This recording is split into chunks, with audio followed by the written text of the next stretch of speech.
할렐루야.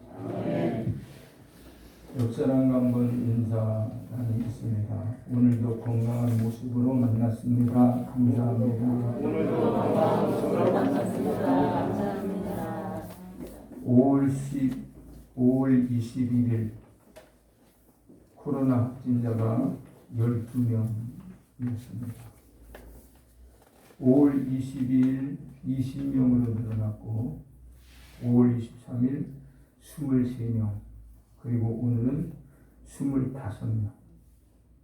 20날 고등학교 3학년이 등교가 시작되면서 확진자가 줄줄이 일어나고 있습니다.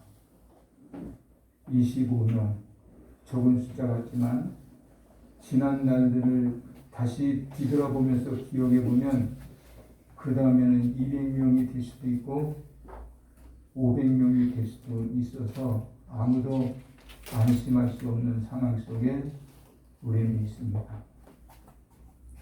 세계로 퍼져버린 신종 코로나19가 진정될 조짐은 보이지 않고 계속 진행 중에 있습니다.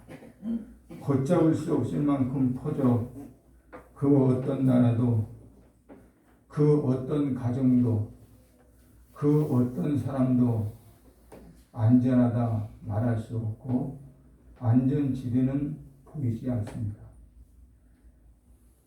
같이 모여 사는 식구들 중에서도 아들이 클럽에 갔다 들어오면 아버지 그리고 형제들 모두가 전염이 돼서 확진자로 밝혀지는 상황들을 우리는 보고 있습니다. 사회적 거리두기는 길가에서만, 직장에서만 필요한 것이 아니라 가정에서도 필요하구나 할 만큼 지금 숨어있는 확진자, 숨어있는 코로나19가 계속해서 진행되고 있습니다. 이렇게 코로나19 같은 고난이나 두려움이 우리의 삶에 엄습해 들어올 때 하나님을 믿고 섬기는 성도들은 어떻게 해야 하는가? 어떻게 하면 위기를 극복하고 하나님이 베푸시는 회복을 경험할 수 있는지 오늘 하박국 3장에 있는 말씀을 중심으로 함께 살펴보려고 합니다. 하박국을 묵상하게 되면 왜 이 땅의 불의는 사라지지 않는가? 그렇게 물어볼 수 있습니다. 왜 죄가 없는 사람들이 가난과 질병과 재해로 고통을 당하여야만 하는가? 이렇게 생각이 듭니다. 하나님이 살아계신다면 왜 이런 일을 허용하시는가? 또다시 깊은 질문을 던져보게 됩니다. 세상을 살펴보면 악한 자들은 번영하는 것 같고 의인은 고난을 당하는 것 같이 보여 정말 마음속에 안타까움을 금할 수가 없습니다. 2600여 년 전에 활약했던 하박국 선지자도 당시 북쪽의 이스라엘이 아수르의 침공을 당해서 나라를 빼앗겨 버리는 불행한 사태가 일어났고 남쪽의 유다도 바빌론의 위협으로 부글이 기울고 있을 때 도저히 참을 수 없어서 하박국은 똑같은 질문을 하나님께 던져봅니다. 하나님께서 선택하신 백성, 시내산에서 하나님의 율법을 받은 백성, 하나님께 제사를 드림으로 제사함을 받는 특권을 가지고 있는 이 유다 땅이 하나님의 백성들이 육체적, 정신적, 경제적, 영적으로 힘들어하고 있는데 하나님 어느 때까지 진행하실 겁니까? 하나님께로부터 특별히 선택받은 이 백성이 고난 중에 있는데 하나님 이 고난은 어느 때까지 지속돼야 하나님 중단하실 것입니까? 이렇게 하박국 선지자는 질문을 합니다. 현재 시대로 직역해 본다면 어찌하여 오늘날 이런 일이 일어났습니까? 어찌하여 이런 역병을 용납하고 계시는 겁니까? 하나님의 백성들이 울부짖는 저 절규의 소리가 하나님 귀에는 들리지 않는다는 말입니까? 그런 질문과 함께 의로우신 하나님께서 악을 보시고도 아무 일도 하시지 않고 계시는 것 같습니다. 악을 보시면 악을 심판하셔야 되는데 악을 보시면서도 하나님은 왜 아무 일도 하시지 않습니까? 이렇게 질문을 던지면서 불평을 합니다. 그때 하나님께서 하박국에게 말씀합니다. 너의 생전에 깜짝 놀랄 만한 일을 하겠다고 해도 유다 백성들은 내 말을 믿지 않을 것이라는 말입니다. 너희 생전에 너희가 깜짝 놀랄 일을 내가 시작한다 할지라도 율법을 받은 백성, 선택을 받은 너희들은 나 하나님을 믿지 않을 거다. 어려운 일이 있으면 하나님에게 왜 아무 일도 하시지 않느냐고 불평하면서도 하나님이 무엇을 하시겠다고 하면 하나님의 말씀을 신뢰하지 않는 그 백성들을 향해서 하나님이 책망하고 계시는 것이죠. 그래서 갈대아 백성들을 도구로 삼아 유다를 징벌하겠다라고 말씀하고 있는 것이죠. 이 말을 들은 하박국이 깜짝 놀랍니다. 하나님의 심판이 무서워서 놀라는 게 아닙니다. 하나님의 심판 자체가 두려워서 놀라는 것이 아니에요. 하나님께서 유다 백성들을 심판하시는데 유다 백성들을 징계하시는 일에 갈대아인들을 사용해서 심판하시겠다는 하나님의 섭리에 깜짝 놀라는 거예요. 하나님이 매를 들겠다고 하는 그 말씀에 놀라는 것이 아니라 매를 들어서 우리 백성을 치는 그 사람들이 유다 백성들이 가장 싫어하는 악랄하기에 끝이 없을 만큼 지독한 그 백성들을 들어서 하나님이 유다 백성들을 치시겠다고 하니 유다 백성들 깜짝 놀라고 그리고 하박국 선지자가 놀라는 것이죠. 많고 많은 민족 중에 왜 하필이면 바벨론을 들어서 이 백성을 힘들게 합니다. 많고 많은 나라가 있는데 왜 하필이면 바벨론을 통해서 유다 백성들을 징계하시려고 하시는 것입니까? 유다 백성들이 하나님 앞에 범죄한 거 인정합니다. 유다 백성들이 하나님 앞에 잘못한 거 저도 압니다. 저도 괴롭습니다. 그런데 유다 백성들을 심판하기 위해서 바벨론 갈대아인들을 사용하신다니요. 하나님 말이 되지 않습니다. 그들은 하나님도 모르고 악을 행하는 아주 악한 민족이 아닙니까? 사람 잡는 것을 마치 그물로 잡듯 하는 사람들이 아닙니까? 사람을 죽이고 약탈하고 나서 기뻐하고 즐거워서 자기 신에게 제사하는 그런 민족 아닙니까? 하나님이 가장 싫어하는, 하나님이 가장 미워하는, 하나님이 기뻐하지 않는 그런 일들을 서슴지 않고 행하는 그 민족을 들어서 이 백성, 하나님의 백성을 단련하시고자 하시는 겁니까? 하박국 선지자의 항변이 시작됩니다. 이스라엘이 그들보다는 더 낫다고 생각되기에 하박국이 이의를 제기해 보지만 하나님은 죄는 다 똑같은 거예요. 큰 죄, 작은 죄 구별이 없어. 큰 죄도 하나님이 미워하시고 작은 죄도 하나님이 미워하시고 죄는 다 똑같이 미워해. 의인은 없나니 하나도 없어라고 성경을 통해서 말씀하고 있습니다. 그래서 우리 모두는 하나님의 은혜가 아니면 구원을 받을 수 없습니다. 하나님의 은혜가 아니면 그 누구도 하나님 앞에 설 수가 없습니다. 하나님의 은혜가 아니면 그 누구도 하나님의 긍휼과 자비를 입을 수가 없어요. 하박국은 이해할 수 없는 하나님의 처사에 안타까워하면서 성루 위에 서서 하나님 앞에 민족을 위해서 기도합니다. 그때 하나님이 말씀하시기를 의인은 그 믿음으로 말미암아 살리라. 의인은 믿음으로 사는 거야. 2장 20절 말씀 보면 오직 여호와는 그 성전에 계시니 온 천하는 그 앞에서 잠잠할지어다. 하나님이 하시는 일에 가타부타 토다지 마. 하나님의 계획과 하나님의 섭리대로 이루어지는 것에 잠잠해. 그리고 자기 자신을 돌아보고 의인이 되어야 돼. 믿음으로 사는 의인이 되어야 된다고 말씀하고 있습니다. 하나님은 죄에 대하여 결코 모르거나 무관심하시는 분이 아니라는 겁니다. 하나님의 거룩한 백성들, 성도들이 당하는 고난을 하나님이 모르시는 분이 아니라는 겁니다.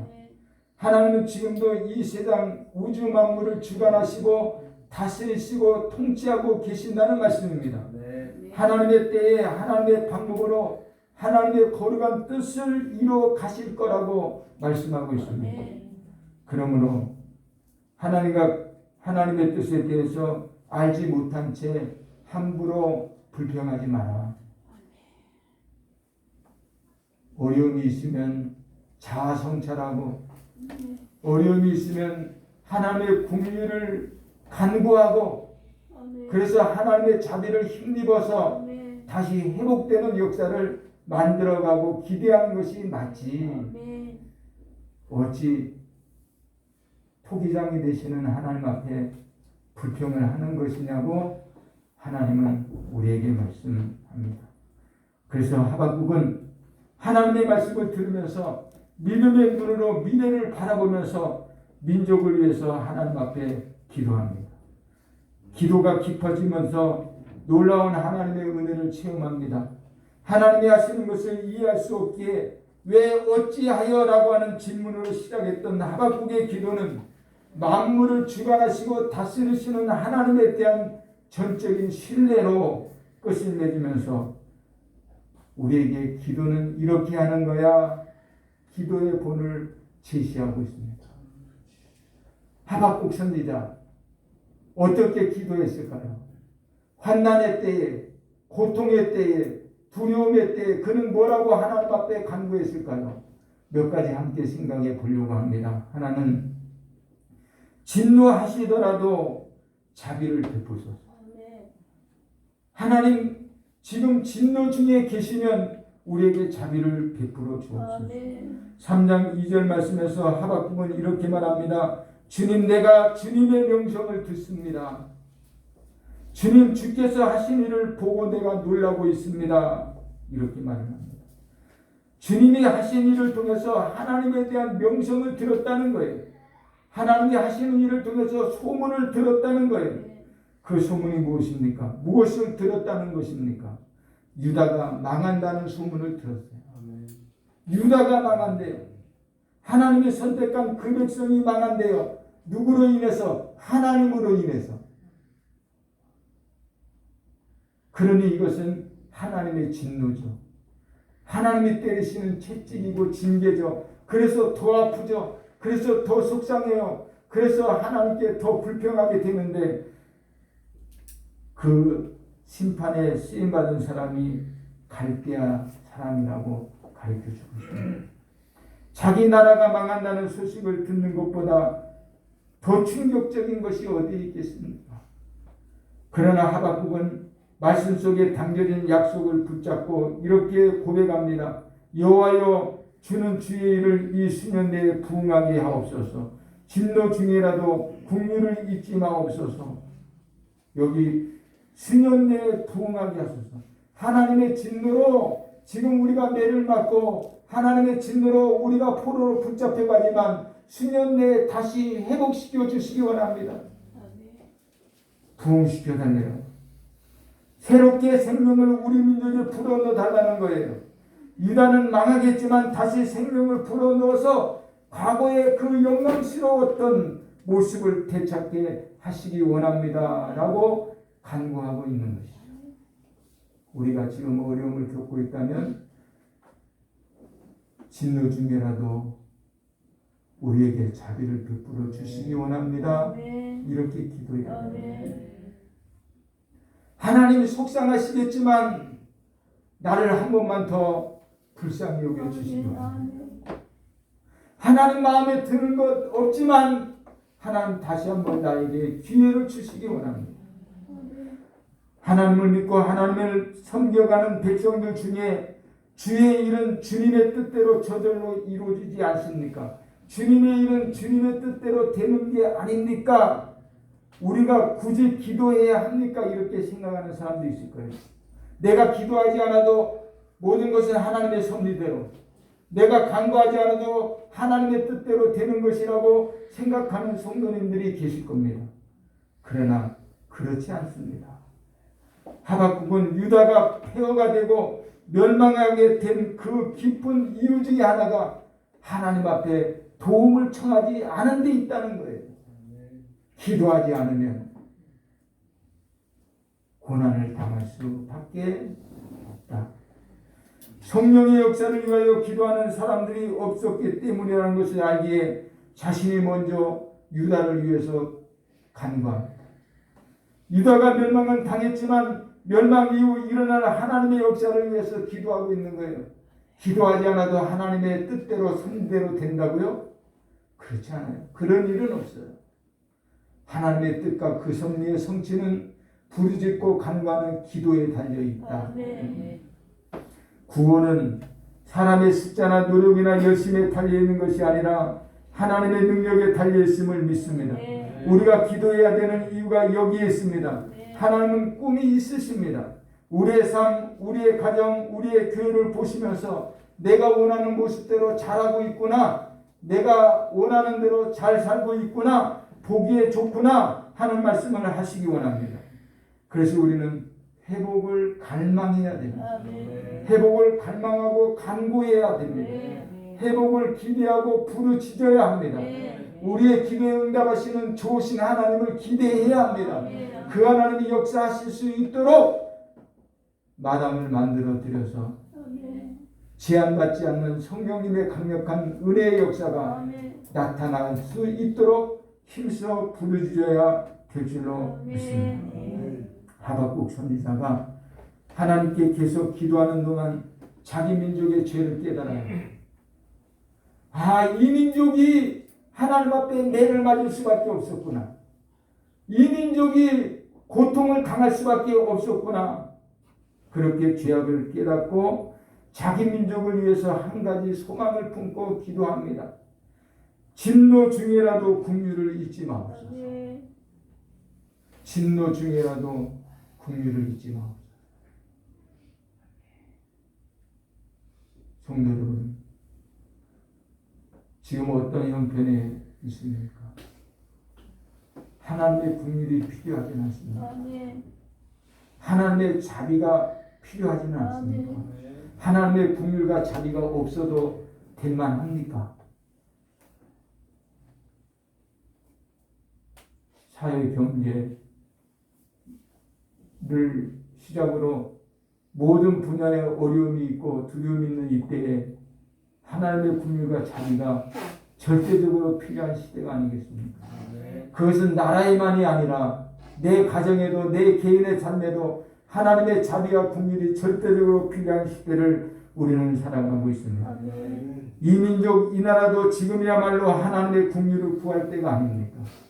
주여 저를 회복시켜 주소서. 주님을 향하여 가졌던 첫사랑을 회복하고 주님을 향한 열정을 다시 한번 회복하고 더 나아가서 우리의 가정과 우리가 하는 모든 일을 회복시키시는 하나님의 강력한 역사가 필요하다면 우리도 하박국 선지자처럼 진노 중에라도 자비를 베풀어 주소서. 이렇게 기도해야 되는데, 그래서 하박국 선지자가 우리에게 기도의 본을 제시한 거죠. 진노 중에라도 자비를 베풀어 주소서.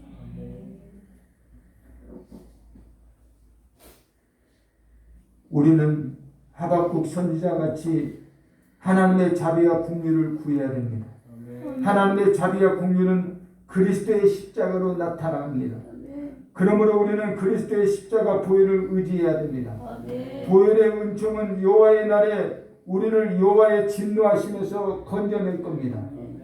이스라엘 백성들이 요단강을 건너가 가나안 땅에 들어갔을 때 창문에 걸려있는 빨간색 헝겊을 본, 리본을 본 기생 나합의 가정을 구원했듯이 말입니다. 보혈의 은총이 우리에게 구원을 가져다주면 진노가 멈출 것입니다. 그날이 우리에게 반드시 속히 이루어져서 회복되는 역사, 거룩한 은혜가 충만해지기를 주님의 이름으로 축원합니다. 네. 두 번째로 제시한 기도는 하나님 안에서 기뻐하게 하소서. 네. 하나님 안에서 기뻐하게 하소서. 네. 옆 사람과 한번 인사하겠습니다. 주 안에서 기뻐합시다. 주 안에서 기뻐합시다. 18절 말씀 보면 이렇게 기록합니다. 나는 주 안에서 기뻐하련다. 나를 구원하신 하나님 안에서 기뻐하련다. 표준 세번역 성경에 그렇게 표현을 했어요. 나는 주 안에서 즐거워하련다. 나를 구원하신 하나님 안에서 기뻐하련다. 지금 유다 백성들은 아무것도 소유하지 못한 벌거숭이 같은 그런 경제적 압박과 어려움 속에 있어 고통을 당하고 있지만 그것 때문이 아니라 나는 주 안에서 기뻐하기를 원합니다. 인간 영혼의 기쁨은 단순히 조용하고 평안한 안온이 아닙니다. 영혼의 기쁨은 대지 위에 내리는 빗물과 같은 것이 아닙니다. 샘솟듯 깊은 사색 속에서 솟아나는 행복입니다. 샘솟듯 깊은 기도 속에서 부르짖음의 간구함 속에서 솟아나는 은혜입니다. 이 기쁨은 반신반의하는 신앙에서 절대 생겨날 수 없습니다. 하나님을 향한 반신반의 속에서 우리는 그 어떤 것도 기대할 수 없습니다. 진실한 신앙, 하나님 안에서만 솟아나는 진정한 그 축복을 바라보면서 나는 주님 안에서 기뻐하련다. 왜? 기쁨은 주님 안에만 있는 것이기 때문입니다. 하나님의 음성을 통해서 하나님의 임재를 경험한 하박국 선지자는 심장이 두근거리고 입술이 떨리며 내 뼈가 썩는 것 같고 다리가 후들후들 떨리는 느낌을 받았다고 성경은 가르쳐 말하고 있습니다. 왜냐하면 하박국 3장 1절에 이렇게 말해요. 시기 온옷에 맞춘 예언자 하박국의 기도이다. 이렇게 써. 여기서 시기 온옷이라고 하는 이 말은 템포가 빠른 곡조에 맞춰서 예언자 하박국이 노래했다 그 얘기입니다. 템포가 빠르대. 박자가 빨라서 강력한 느낌을 주는데 한편으로는 엄청난 시련으로 인해서 가슴이 뛰고 엄청나게 지금 압박당하는 그 시련 때문에 가슴이 쿵당쿵당 막 뛴다는 거예요. 어떡하지? 어떻게 해야 하지? 쿵당거리는 가슴이 멈추질 않아요. 계속해서 빠른 박자로 심장이 뜁니다. 그런데 다른 한편으로는 크고 놀라운 일을 행하실 하나님의 역사를 믿음의 눈으로 바라보면서 흥분돼서 가슴이 뛰니다. 지금은 고난 속에 있지만, 지금은 두려움 속에 있지만, 지금은 패망당한 이 민족이 앞으로 하나님이 이 민족을 어떻게 역사하실까 믿음의 눈으로 바라보니까 가슴이 막 뜹니다. 기대가 너무 커서 가슴이 띵박집니다.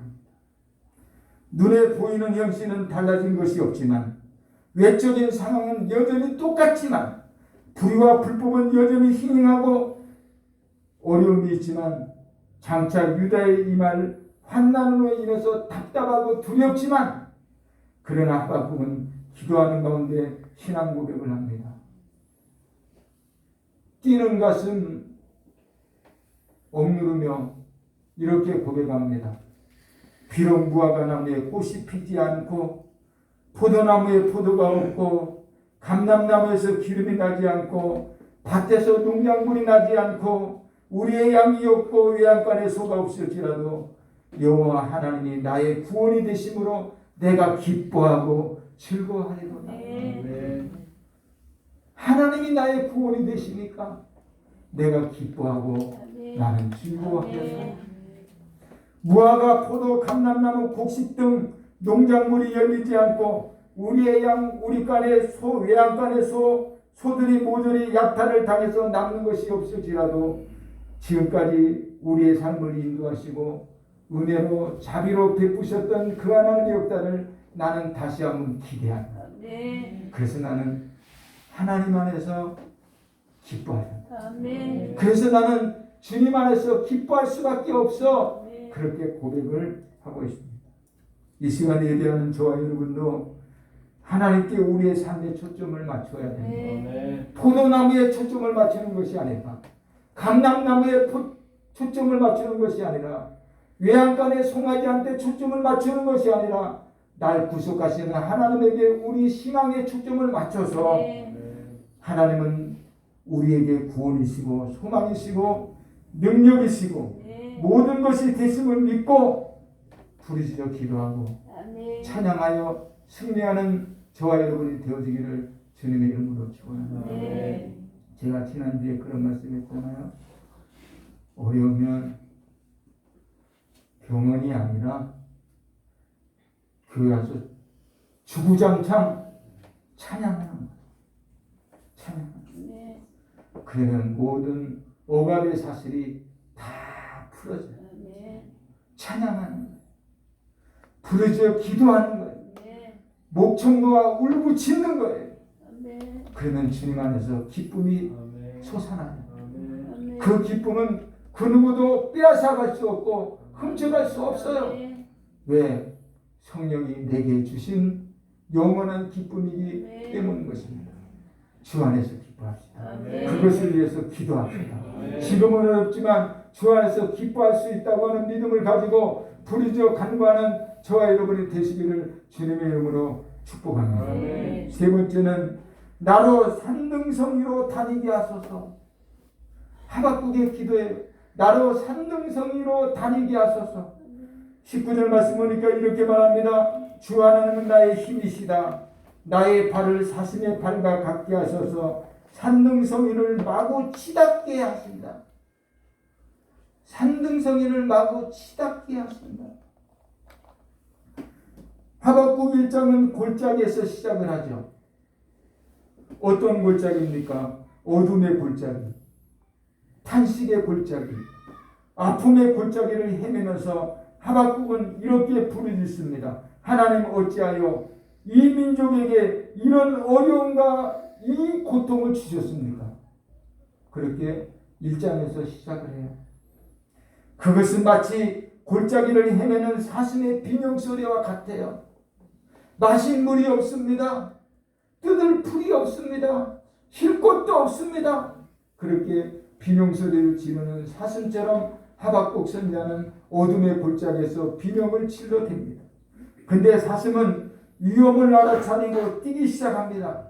조금 전까지 비명을 지르던 상황에서 벗어나 어느덧 날렵한 발로 저 높은 산등성이로 치닫고 있습니다. 높은 산등성이에 치닫게 되면 아무도 그 사슴을 잡아올 수가 없습니다. 우리도 그렇습니다. 갑자기 불은 역풍 때문에 전부가 아우성입니다. 그때 우리가 하나님 앞에 기도하면 우리는 사슴 발같게 하셔서 우리도 산등성이로 치닫게 하시는 하나님의 강력한 역사가 있게 되리라 믿습니다. 아멘. 그래서 기도하기를 나로 산등성이로 치닫게 하소서. 그렇게 기도해야 된답니다. 산등성이라고 하는 것은 삶의 체험 속에서 최상의 것을 의미함과 동시에 하나님과 밀접한 영적 관계를 보여주는 단어가 산등성입니다. 옛날 신학교 다닐 때 삼각산을 수도 없이 올라갔어요. 산등성에 올라가면 모든 것이 다 내 발 아래 놓여져 있는데 그 꼭대기에서 하나님의 이름을 부르면 주여라고 외치는 그 소리가 메아리쳐서 저 아랫동네 작은 집, 작은 마을까지 흘러내려가는 모습을 보면서 하나님이 우리의 간구대로 뜻을 이루시기 원합니다라고 기도했던 때가 생각이 납니다. 산등성이 위에 올라가 보면 평소 보지 못했던 경치를 분명히 볼 수 있는 것처럼 영적인 비전이 있는 사람은 하나님을 조망하는 통찰력을 가지고 산등성에 올라가 부르짖어야 할 것입니다. 서울지방에 옛날에 이동훈 목사님이 계셨는데 그분과 함께 산에 가면 중간 정도 올라가서 한 목사 힘든데 거기 꼭 올라가야 돼. 이 정도 올라왔으면 많이 올라왔잖아. 끝까지 올라가서 뭐 할 건데? 다 보이는구만. 그러면서 턴을 합니다. 근데 분명히 알아야 될 것은 칠부 능선에서 내려다보는 경치와 산등성 꼭대기에서 내려다보는 경치는 확연히 다르다는 거예요. 우리가 올라가야 되는 영적인 산등성은 칠부 능선이 아니에요. 최고의 높은 그 자리에 올라서 주님과 맞닿는 그곳에서 주님의 손을 붙잡고 부르짖어 기도하면 하나님께서 우리의 간구를 통해서 하나님의 뜻을 반드시 펼쳐 가시리라 믿습니다. 그래서 믿음은 높은 곳에 있어야 된다. 믿음은 높은 곳에 있어야 된다. 그러면 멀리 내다볼 수 있는 영적인 시력을 갖게 돼요. 우리의 믿음이 높은 곳에 있어야 멀리 내다볼 수 있는 영안이 열리는 거예요. 우리의 믿음이 저 바닥이 아니라 산등성에 올라가서 멀리 내다볼 수 있는 영적인 시력을 회복할 수 있기를 주님의 이름으로 축원합니다. 자신을 맡고 있는 장애물이 사라지는 것이죠. 요즘 뭐 좋은 경치를 뷰가 좋아 뭐 이렇게 말하잖아요. 뷰가 좋아. 뷰가 뭔가 뷰가 좋대요. 앞에 전망이 좋으면 뷰가 끝내줘. 뭐 정말 좋은 경치는요 산등성이 올라. 그것이 사물적인 것도 그렇지만 영적인 것일수록 더 그렇다. 그래서 우리의 믿음은 높은 곳에 둬야 된다. 방해물이 없는 목적물을 조망할 수 있는 그 높은 곳에 우리의 믿음을 설치하고 그곳에서 하나님께 부르짖어 기도하면 이루어지지 않을 것이 무엇이냐? 하나님께서 반드시 뜻을 이루어 주시리라 믿습니다. 또 하나는 행복은 높은 곳에 두어야 된다. 행복을 높은 곳에 둬라. 송아지한테 행복을 두는 것은 낮은 겁니다. 무화과 나무에다가 행복을 두는 것은 어리석은 겁니다.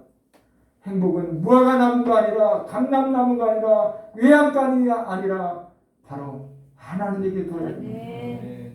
높은 곳에 서게 되면 맑고 유쾌한 공기를 마음껏 마셔 호흡할 수 있습니다.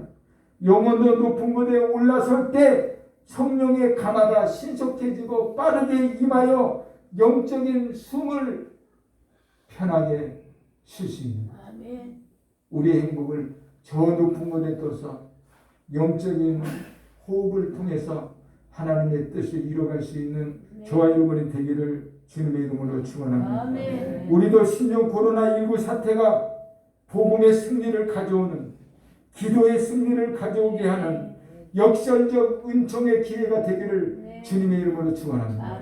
코로나19를 그대로만 보면 거기 소망이 없어요. 거기 행복이 없어요. 거기서 믿음을 찾을 수가 없어요. 근데 이 고난을 통해서 하나님 앞에 기도하면 복음의 승리를 이루고 기도의 승리를 이루고 찬양의 승리를 이루는 역설적 은총을 우리가 마음껏 가질 수 있으니 하나님 앞에 감사하자. 저는 지나간 주일에 빌립보서 4장 4절 이하 7절의 말씀을 가지고 항상 기뻐합시다라는 제목의 말씀을 전했어요.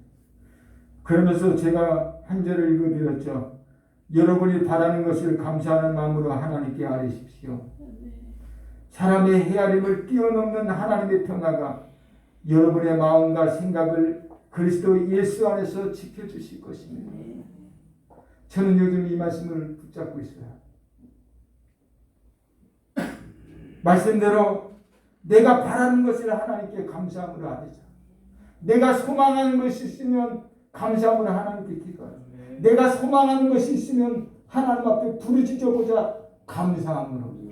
그러면 내가 헤아리는 것보다 더 좋은 것으로, 더 큰 것으로, 더 하나님의 것으로 반드시 채우셔서 하나님의 평화가 우리들의 가슴속에 넘치게 하실 것을 믿습니다.